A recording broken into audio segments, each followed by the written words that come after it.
독일, 네덜란드, 오스트리아, 덴마크가 도입한 최신 야전 방공 체계 알고 계십니까? 그 이름은 바로 스카이레인저 30. 어쩌면 파워레인저 딱 포즈 얘기해야 될 것 같은 그런 느낌이죠. 막 이 30mm 기관포를 장착한 이 무기는 2024년부터 생산이 시작되는 그야말로 막 따끈따끈하다 보니 손이 막 데일 것 같은 그런 화끈한 신제품입니다. 여러 나라에서 주목하는 스카이레인저 30을 알아보기 전에 구독, 좋아요, 알림 설정은 100만 구독 달성에 큰 도움이 됩니다.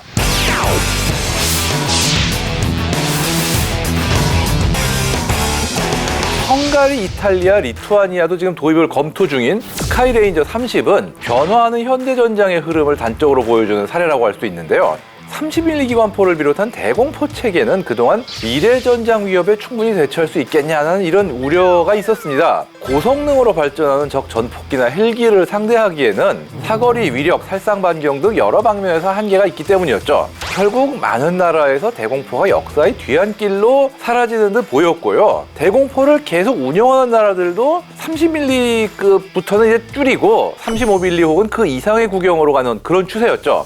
그런데 이제 와서 각국이 다시 30mm 구경의 스카이레인저 30을 도입한 이유가 무엇일까요? 그건 바로 드론이나 순항미사일, 자폭무인기 등 과거에는 없던 새로운 위협들이 등장하고 있기 때문입니다. 이런 위협들은 크기가 작고 근거리에서 갑자기 출몰하는 특징이 있기 때문에 사거리가 짧더라도 빠르게 대응할 수 있고 또 부피가 작아가지고 야전에 비교적 많이 배치할 수 있는 30mm 기관포 정도가 효과적인데요. 스카이레인저 30은 35mm 기관포를 중심으로 했던 기존의 스카이레인저 35의 파생형인 만큼 35mm 기관포로도 적어도 방어가 가능하지만 문제가 이 35mm 기관포는 크고 무겁다 보니까 아무래도 최전선에서 운용하기에는 불편한 점들이 좀 있었죠. 반면 스카이레인저 30은 가볍고 기동성이 뛰어난 플랫폼들에서도 탑재할 수 있기 때문에 운용이 편리하고요. 또 무인 포탑 시스템이기 때문에 거의 모든 장갑차나 중형 트럭에 탑재가 가능합니다. 그만큼 어느 곳에서든 빠르게 배치할 수 있다. 이게 강력한 장점이기 때문에 다시금 주목을 받고 있는 거죠.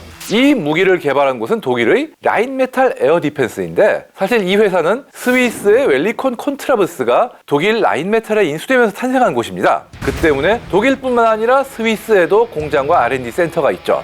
참고로 이 웰리콘 콘트라브스는 우리나라도 사용하는 35mm GDF 방공포 체계 일명 오리콘포를 만든 것으로 대공포 분야의 세계적 강자로 불립니다. 스카이레인저 30에서 먼저 주목할 핵심 무장은 주포로 쓰이는 웰리콘 KC-2인데요. 발사 속도가 무려 1250발 분. 무슨 얘기냐? 1초에 20발 넘게 쏜다는 얘기입니다. 엄청난 겁니다. 하지만 단순히 빠른 발사 속도만 가지고 이 포의 진가를 설명할 수가 없습니다. 그보다 더 중요한 기술이 숨겨져 있는데 바로 어헤드라고 불리는 지능형 공중폭발탄 체계입니다.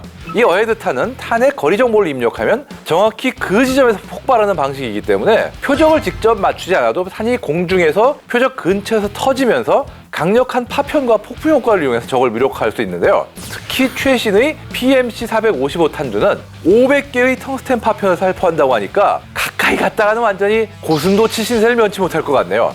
이 기술이 가능한 이유는 바로 발사 시에 포구를 지나면서 거리 정보가 입력되는 기술 덕분인데요. 발사 직전에 가장 최신의 표적 거리 정보가 사통 장치를 통해서 실시간으로 전달됩니다. 즉 사통 체계가 제대로 작동하면은 표적은 정확히 추적되고 그 거리 정보가 실시간으로 탄에 입력돼서 최적의 타격을 가할 수 있는 거죠. 그리고 이때 최첨단 사통 컴퓨터가 탄속과 탄도를 고려해서 계산해주기 때문에 탄이 직접 명중하지 않아도 표적을 정확히 요격할 수 있는 이런 원리가 성립됩니다. 그런데 이 모든 시스템과 연동되는 센서들이 또 중요하죠. 스카이레인저 30은 두 가지 핵심 센서를 탑재하고 있는데요. 하나는 X밴드 에이사 레이더, 또 하나는 퍼스트라고 불리는 전자광학식 탐지 추적 체계입니다. 이 X밴드 에이사 레이더는 독일 헨졸트사에서 개발한 스펙서 2000M이라는 모델로 저공 비행하는 헬기나 전투기 같으면 36km밖에 거리에서 탐지할 수 있고요. 드론도 최대 6km 거리에서 탐지가 가능합니다. 이 레이더는 특히 소형 드론과 같은 작은 표적의 탐지에도 특화됐기 때문에 매우 높은 해상도를 자랑하는 게 특징입니다. 하지만 만약 레이더를 믿기 어려운 상황이라거나 전자전 환경이 심할 경우에는 이 퍼스트도 사용할 수 있습니다. 이 퍼스트, FIRST는 고속 적외선 추적 탐지 체계의 약자로 HD급 고화질 열상 카메라와 가시광선 카메라를 활용해 고속으로 출몰하는 표적에도 신속히 밤낮 가리지 않고 대응할 수 있고요. 재밌는 게 레이저 거리 측정기가 공중 지상 표적용으로 구분돼 있어서 지상에서 갑자기 등장하는 위험에도 민첩하게 대응할 수 있고요. 또 30mm 기관포로 대응하기 좀 아까운 표적, 예를 들면 적 보병이라든가 소프트 스킨 차량 같은 거에 대해서는 공축 기관총으로 장착된 7.62mm 기관총을 사용할 수도 있습니다. 물론 위협의 종류에 따라서는 30mm 기관포의 사거리가 부족한 경우도 꽤 있을 테고 사실 그 문제 때문에 30mm 기관포가 도태된 면이 있거든요. 이런 때 대비해 스팅어나 미스트랄 같은 맨패즈를 장착해 복합 방공 체계를 운용할 수도 있습니다. 게다가 드론 대응용의 신형 미사일을 통합할 수도 있다는 점도 재밌는 대목인데요. 독일 MBDA사가 개발한 소형 드론 대응 미사일 SADM을 최대 9발까지 탐지할 수 있는데 이 SADM을 이용해서 5에서 6km 범위에서 소형 드론을 요격할 수 있다, 이렇게 알려져 있습니다. 그렇다면 스카이레인저 30과 비교할 만한 체계로는 어떤 것들이 있을까요? 사실 아주 적합한 비교 대상은 아닌데 우리나라의 비호복합이나 그리고 러시아의 판치레 S1을 떠올릴 수 있을 것 같은데요. 스카이레인저 30과 비교했을 때 기관포 화력은 비슷해요. 왜냐면은 비호는 기관포가 두문이지만 발사 속도가 빠르지 않기 때문에 둘을 합친 게 스카이레인저 30과 얼추 비슷합니다. 그리고 뭐 전투기나 헬기까지 포함한 저고도 방어가 필요할 때 나름 적합하고요. 그리고 러시아의 판치레 S1 역시 이 전투기나 헬기를 상대하는 대공방어 쪽에 조금 더 알맞은 체계다라고 얘기할 수 있고요. 다만 지금 판치레 S1 같은 경우는 현재 드론에 대응하는 쪽으로 개량이 지금 진행 중이긴 합니다.